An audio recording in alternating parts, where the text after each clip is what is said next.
You get one shot for every level 2 that Rashid's put on the screen within a set. I promise you, you'll be laid out on the floor.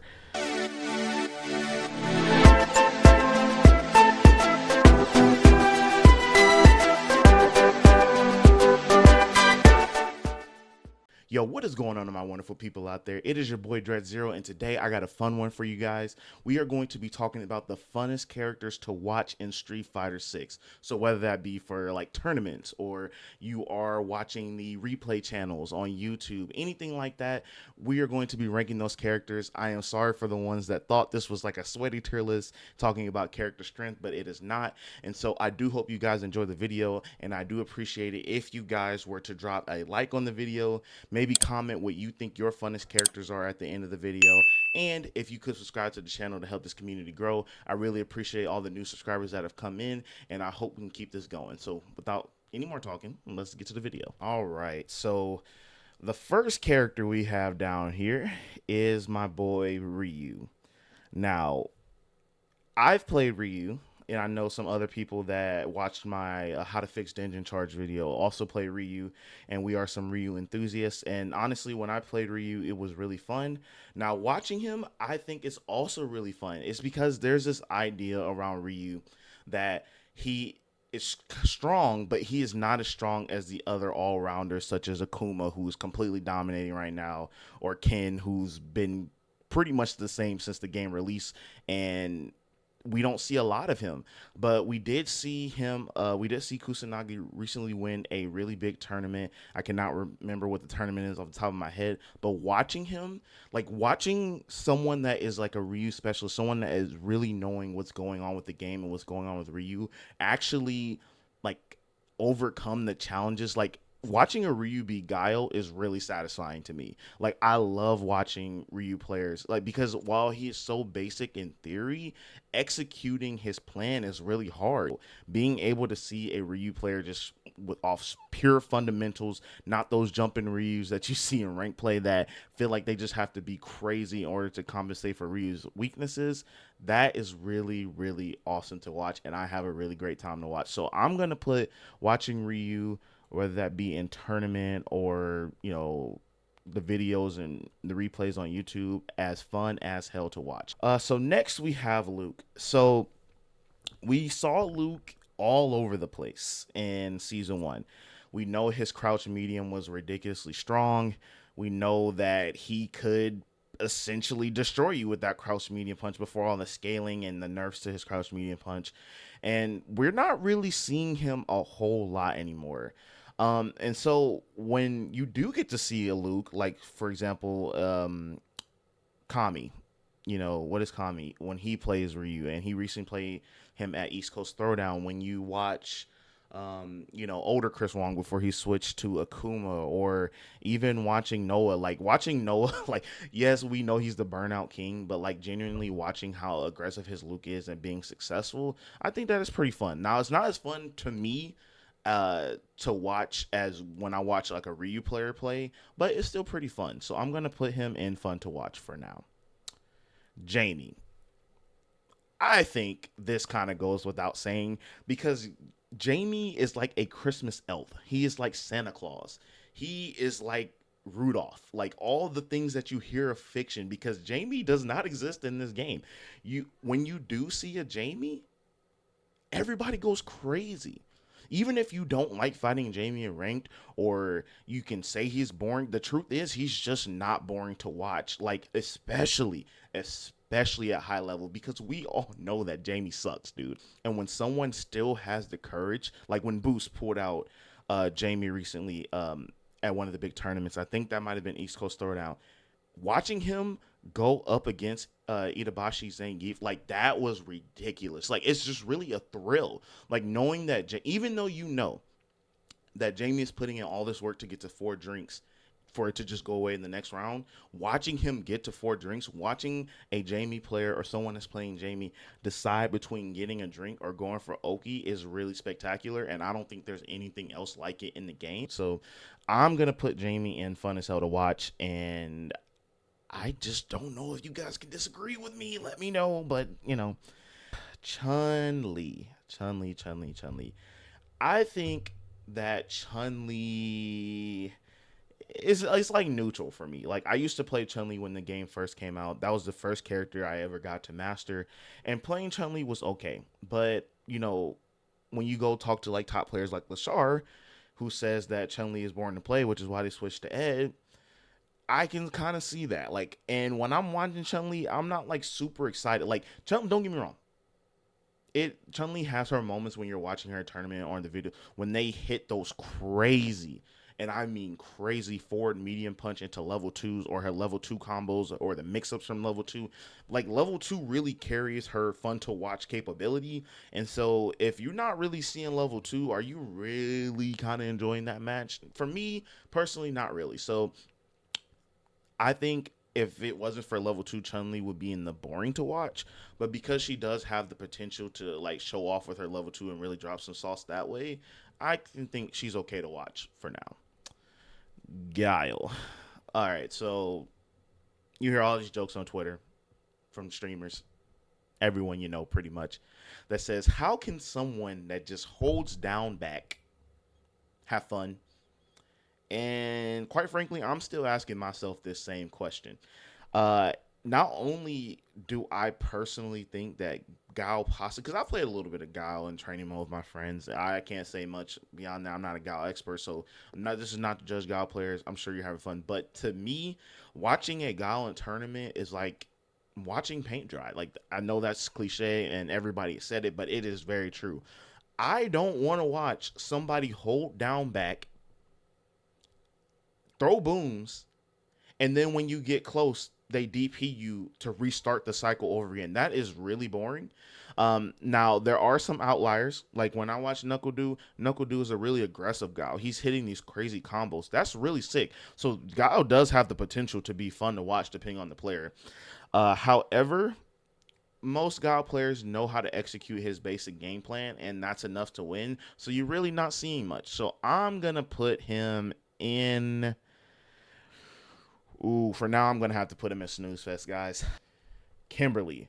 We all love a good snowball. Like, watching a Kimberly player run over somebody, especially in bracket and in tournament, is crazy. Watching Shine in Street Fighter League or watching Shine at these tournaments, watching Psycho, watching uh, Zickles, like watching all these Kimberly players do well and seeing how she gets mix ups, how she can just really turn you upside down. Like that's really exciting to me to watch. And because I don't get to see it often at high level, when I do, I'm locked in. I'm watching it. So I'm gonna put Kimberly in the fun as hell to watch for me personally. Juri. There's really not much I can say. I think Juri is Shoto adjacent. She has a crouch medium kick, great buttons, a fireball that is decent. You still see a pretty decent amount of juries. I mean, Nephew's kind of really the only one cooking right now, but I like watching Nephew's jury, which is why like she's not really that boring, but like I'm not excited to see Jury. So like I'm gonna have to put her in boring because to me she's not offering anything special, but like offering anything special to watch, but she's not as boring as my guy Guile. So that being said, we're going to move on to Ken. Okay, Ken. Where can we put Ken? So we saw a lot of Ken in season one. The numbers have since like dwindled, not like huge amount, not a huge amount. Because Ken is still really strong. However, again, Akuma is still really dominating right now, and people are really starting to learn how, I won't say broken for the views, and I ain't trying to get put on like Reddit or nothing, but like how strong Akuma is. So you are starting to see Ken continue to be downplayed, and honestly, it's making a lot of players move away from him. However, a lot of times when you see Ken in like tournaments or the replay videos or in ranked or whatever, um, they're kind of doing the same thing. Now, the outliers for me though is Boost. I love watching Boost. He completely understands how to play Ken. He knows all his Oki setups. He knows the strength of Ken. He does not try to step out of the strength of Ken, and he knows what Ken's weaknesses are. And so just watching such a strong player, such a methodical player, such like someone that understands when to go crazy and when to hold back on Ken is wild. And I did play Ken for a little bit, and I think Ken does have some sauce. And so because Boost is out there, Ryukichi's out there, even my guy Angry Bird is out there, I'm gonna put him in fun to watch. Like I know that might be a little bit controversial because a lot of people say that watching Ken is it's Ken, right? Like how much can he really do? Besides, put you in the corner after one hit and stuff like that. But Ken is really fun to watch in the right hands. And because Boost has completely been all over the scene, I've been seeing a lot of good Ken gameplay. And so I'm going to put him in fun to watch. Blanka. I'm just not a Blanka fanboy at all. In fact, I'd rather not see Blanka on my screen. However, when you're watching Blanka in tournament, that is something completely different. When you're watching him on the rank replays, that is completely different.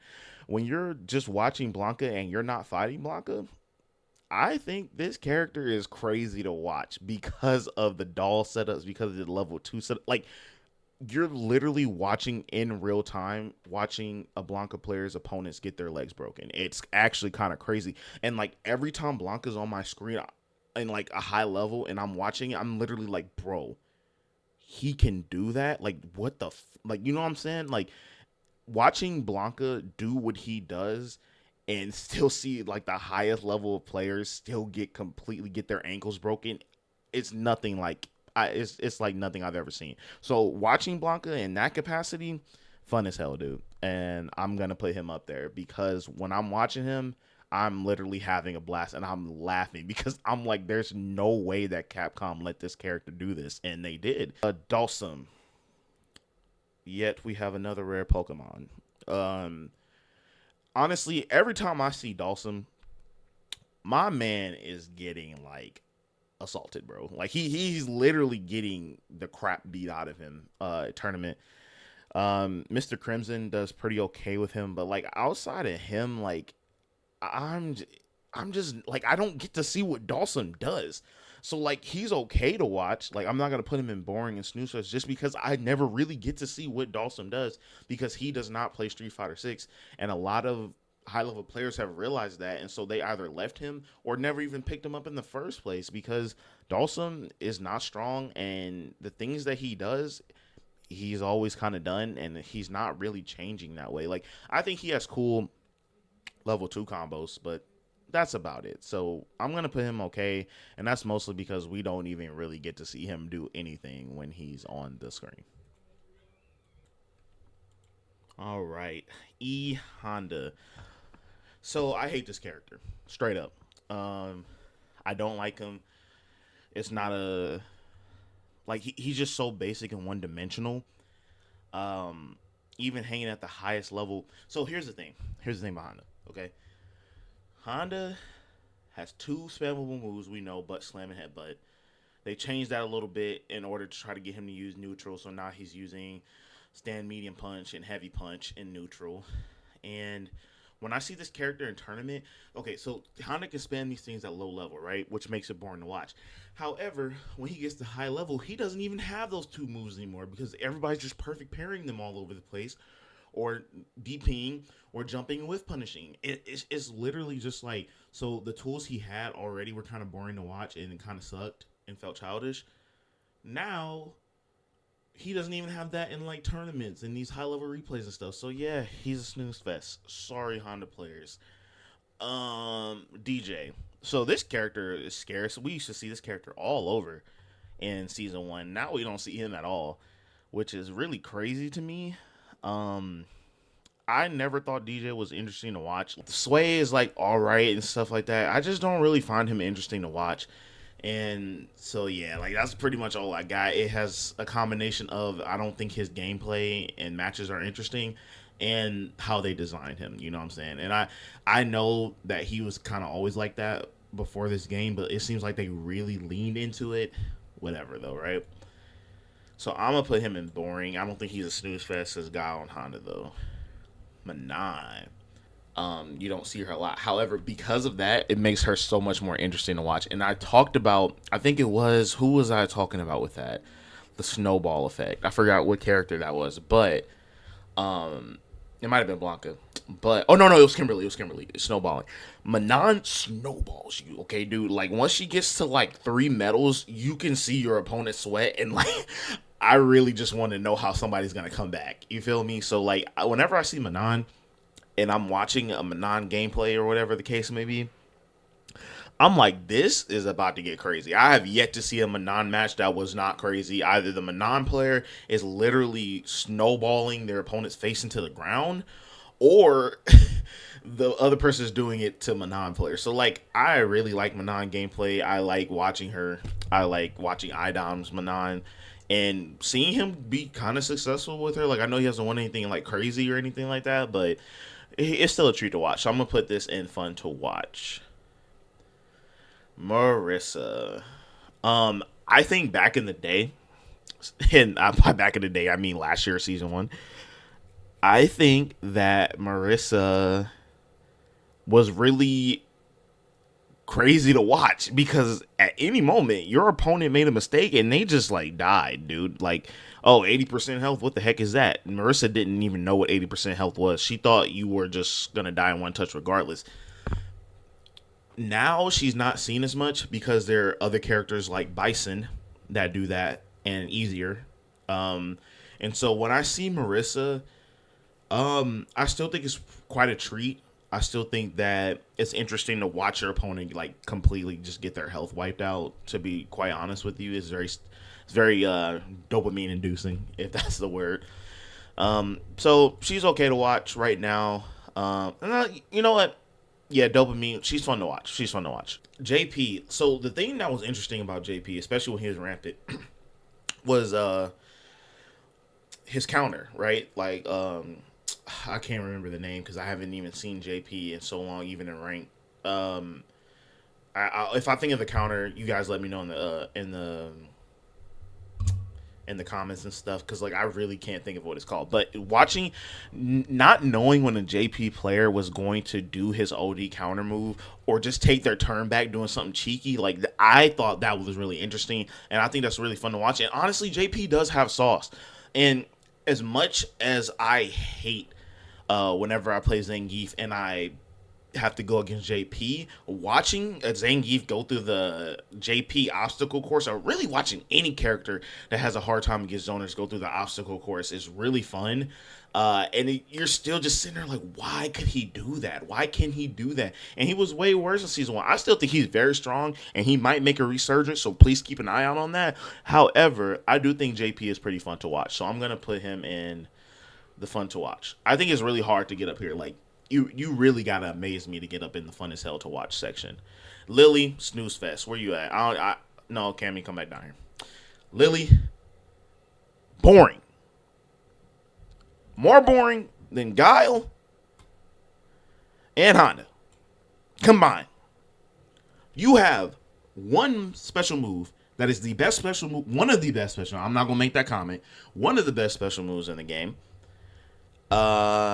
But you know, it's kind of like heavy punch, crouch heavy punch, or whatever that button is, into wind stock, into condor spiral, OD condor spiral, and honestly, that gameplay loop is not fun to play against. I really don't even know if the Lily player is actually having fun. They might be, but I can't tell. And I just don't like watching this character. It's literally a snooze. I'd rather watch Guile or Honda. Rashid. So for me personally, I'm going to put Rashid in the fun as hell to watch. And here's why. It's not his crazy gameplay. It's not the offensive decisions that a Rashid player makes. It's the simple fact that you got hit with 2 level 2s in 1 round.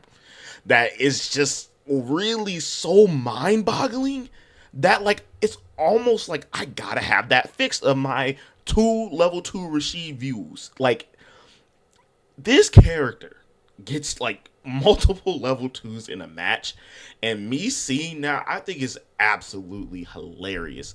Do I hate going against it? Yes, but we're not talking about playing. We're talking about strictly watching. So yes, Rashid goes in the fun as hell just because of how many level 2s you can get. And honestly, you can make a drinking game out of it. Like, How many shots can you take? You get one shot for every level 2 that Rashid's put on the screen within a set. I promise you, you'll be laid out on the floor. Aki. This character is really fun to watch. But watching this character on the screen, watching Hikaru play this character, it's really amazing. Like, she's so unique. She's like I think she is the most unique character in this game. And watching her is like really insane. And honestly, watching a character explode, like they kind of pegged that. Capcom kind of pegged that they knew for the viewing like portion of this game, having characters explode is like really dopamine inducing, and so they kind of knew what they were doing on the viewership side. And just when a character is poisoned by Aki and you see them with a tech grab and they just explode in the corner, it's like, dang, bruh. That's really exciting to me. And I just think she's a cool character on the screen. I think her whips are cool. Like, she's just really fun as hell to watch. So, Akuma. Okay. So here's the thing about Akuma. Is he fun to watch? Nah, he's okay to watch. And here's why. At least my opinion of it. I would rather watch Ken because I think Ken does like cooler things. At Akuma's core, he is chucking fireballs at you, keeping you at bay with forward medium kick, or just doing demon flip. And you could say, well, Dre, at high level, they're not doing. Yes, they are. They are doing that at high level. In fact, they're doing it more. Maybe not the demon flip portion, but the fireball portion. I don't want to see him chuck fireballs all day. It's Akuma. I want to see him obliterate his opponent. And yes, you do get to that point in the match because Akuma does stupid damage. But by that time, I'm salty because I just watched this dude get zoned out by Akuma, and that's really not what he was supposed to be doing in the first place. But that's neither here or there. He's just basic to watch, nothing special. Bison. Am I the man that you call Bison? So here's the thing. Bison is fun to watch for the same reasons that Marisa was fun to watch. He completely obliterates your opponent when the bomb is on them.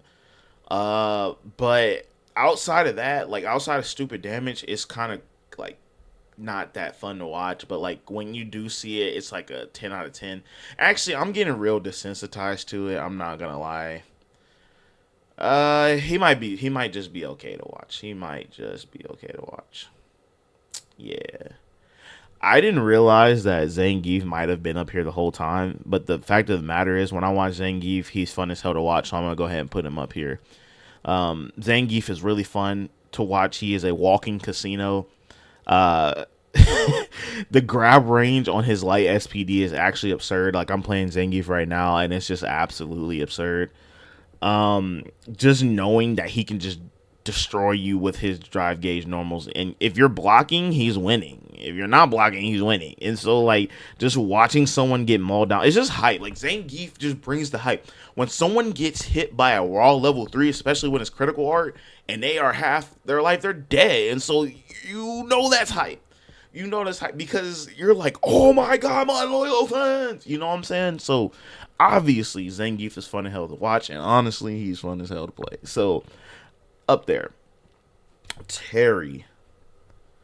I don't really have much opinion on watching Terry because he's been banned from like all the Warriors right now because he was a new character, and I haven't really seen much of him outside of that. And if he was there, I think he drowned in like pools at some of these locals and majors and stuff like that. Not locals, sorry, some of these majors and stuff. So I really haven't had much to do. I've played him, so I'm gonna go based off playing him. He's okay. All right, nothing more there. Ed, my boy, Ed. Fun to watch. The reason why he's not fun as hell to watch is just because I think each one of these characters plays on a special part of like myself. Like with Rashid, it's comedy. With Aki, it's coolness. With Zangief, it's the simple fact that like he's a casino and like just randomness sometimes. Blanka is mix up. Kimberly mix up. Jamie, it's just pure sauce. Ryu's strong fundamentals. Ed is really fun because level 2 dream combos are really dope. I like watching the way a Ed player plays him. It's like really elegant to me. It's like really refined a lot of times when a strong Ed player gets on there, like Momochi, Lashar, Fudo. Like watching these not characters, watching these strong players, especially in Japan, play this character. It's really fun to watch how good they are and how like put together they are. But that's the only reason why he's not in the fun as hell to watch. So Cammy, she's okay. I'm not gonna spend a lot of time on this. I think Cammy's is Cammy. She plays neutral really well, and while Ryu is in the fun as hell because of fundamentals in neutral, like Cammy just does it way easier, and I know she does it way easier. I'm not saying it's not hard to play Cammy at a certain level, but like Cammy can play neutral for you with her great buttons, and that's just really not that interesting to me. Other than that, so her uh, dump combos are not that interesting to me. So yeah, that's pretty much it. I do appreciate you guys watching.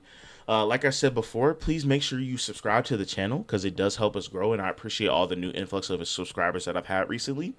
Please make sure you like the video because it definitely does help me, and I want to continue to do this for guys. Even if you didn't like it, I'll continue to do this because I really enjoy it. And thank you for you guys coming along with me on this journey. It's really awesome. And just make sure you comment. I love talking to you guys, reading your comments. Like a lot of you have been commenting lately, and so that's been super dope. So just please tell me how you feel about this tier list about fun characters. Where would you put Ryu? Where would you put Luke? You know what I'm saying? Tell me those things in the comments, and I do appreciate you guys watching again. And with that being said, your boy be out. Peace.